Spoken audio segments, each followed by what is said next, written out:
question that was asked. So let's start. Okay, Elon, is there any way to gamify getting more people to use Twitter? Because I think a lot of people hear about Twitter in the news, they don't really understand how to use it or get the app to use it, but maybe if there's a way to encourage other people to show people how to use it, it could Get us help get attacked more by daily active users eventually. Yeah, well, so daily active users have been growing reasonably well, especially if you count real users and not like bots and trolls. So, I mean, like one of the super crazy things that I discovered, I only discovered this like basically about 10 days ago, was that Twitter was being scammed to the tune of $60 million a year for SMS texts, not counting North America.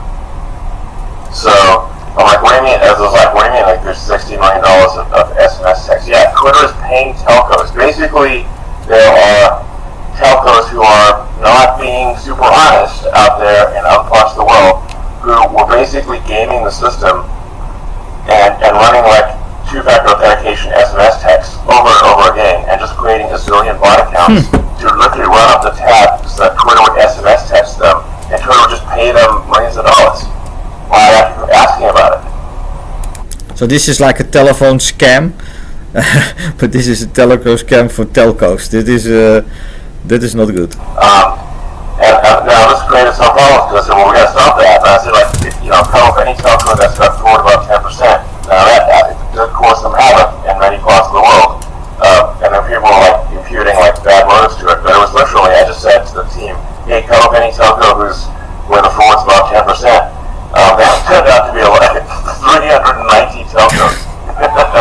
I'm like, yeah, that's not, gosh, outside of North America, so I'm like, okay, I didn't know there were that many telcos in existence. But it turns out there's some, you get to like the fourth tier telco in Belarusia, and you got some sketchy things going on.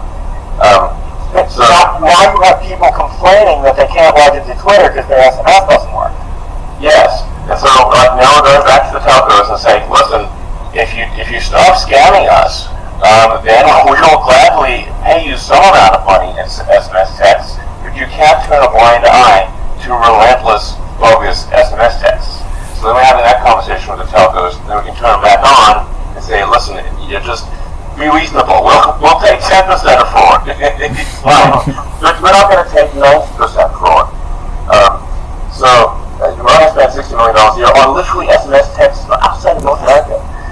So most of those users were just fake and like literally for the purpose of running up Twitter's tab on SMS texts. Kid you not, this is insane. So now, to your point of making Twitter easier to use, like the obvious move I think is like if you download the Twitter app or you go to Twitter, it should bring you into the search page and immediately show you like what's trending. So it's like, as opposed to saying, hey, you need to download the app, you need to install the app, you need to give us a username, you need to give us a friggin' phone number, and making it like an escape room to open an account. It's like we're gonna give you a bunch of math puzzles basically to open a Twitter account. And then once you're in the Twitter account, you're just sitting there with nothing to do. This is insane. But it's not clear to me you should actually have a Twitter account at all unless you need to make a right action. Like unless you need to write something. So a like, if you want to like or retweet or tweet or something like that, okay, at that point, yes, you need an account. Then why did people put the pop-up back? They said you said they could do it. Which pop-up? The pop-up that I emailed you the first week that I wanted to remove. The one that you scroll on Twitter when you're logged out. I would say we should put that's a miscommunication. Oh great, let's get rid of it again. Right, because I got rid of it entirely. They added it back and they messed up adding it back so it wasn't dismissible, and then they fixed that 5 days later, but like they didn't mean to make it non-dismissible and it was non-dismissible, and I love to remove it altogether. Yeah, it's not clear to me why, unless there's some reason that I'm not aware of, we should not be prohibiting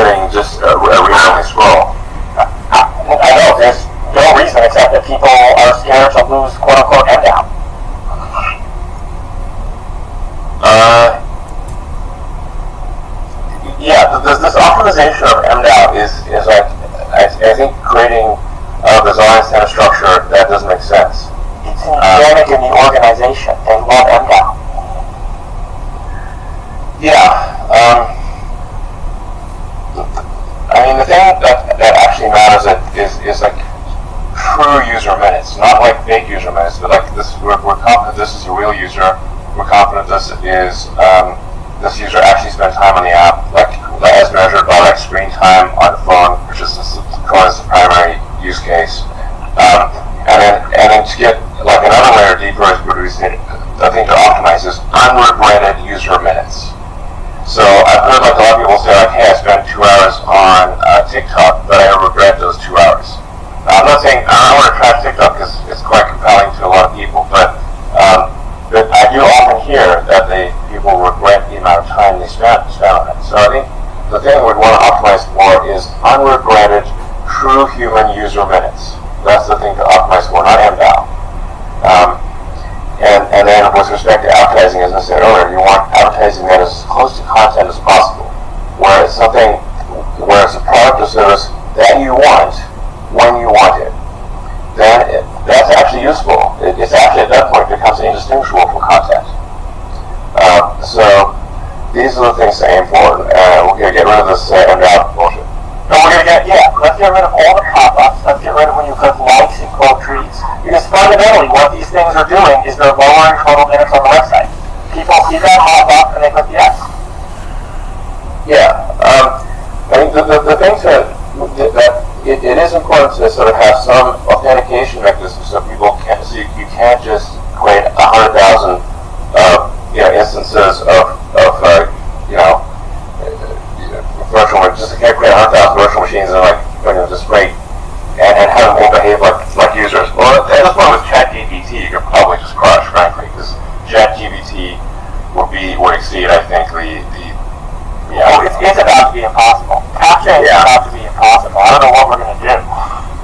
Yeah, but at least we can try. At least we can make it so it's not trivial to have 100,000 bot accounts, which it currently is. The best things to do are like social proof kind of metrics. Gmail. Remember OG Gmail with the insights? It's follow a tree. So if the referral basis, and if there's one referral that goes sideways, you just look at that, you cut off that entire referral tree. That's how it works at the beginning. So this is about bot accounts or accounts. Somebody makes a lot of accounts. So if you find the person where it comes from, you can cut off all these bot accounts or something. And what I thought about Google was you always have to do it. Somebody had to invite you to get access to Google. So if you find this member that invited all these bots, you just look at who he invited and delete him and all the people that he let in. So that's an easy way to fight to clean up the bots. Can I get 2 questions in? Or 2? Here we go. So, I'm in San Diego on my Starlink right now. This is pretty awesome. I'm a father of 4, and I have 2 ideas to help boost revenue. So, my kids, they're going to be exposed to advertisements no matter what.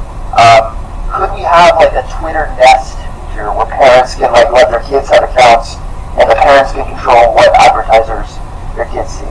Because my kids are going to buy Robux or they're going to be buying stuff no matter what. I'd like to choose what they're exposed to.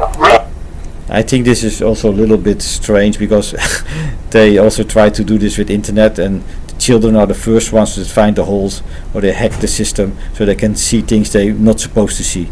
In the beginning of the internet, they also try to block the porno graphics and other things you don't want to do. And darknet came in existence, and people knew how to avoid the firewalls in a very simple way. And later they really understand that it's almost impossible to stop these kinds of actions. So it is better to educate your children good and look what they're really doing and explain them what they are doing than to stop them by a kind of filter or something. I agree with that as a software developer. The next thing is there are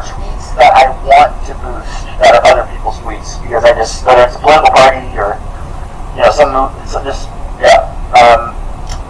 Could we see like a paper trail of where the money comes from? So going back to what Pablo said, Pablo said earlier, how to see through the noise. I think it's a lot easier to see through the noise when we can see the paper trail of the money that is influencing the tweets. I think that's what, as an older user, I was frustrated with the bots, and I'm fine with people paying to get things boosted, but I'd like to see what the source is, where it's coming from. That's it.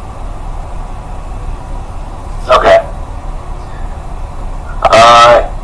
Yeah. Yeah, short Right. answer.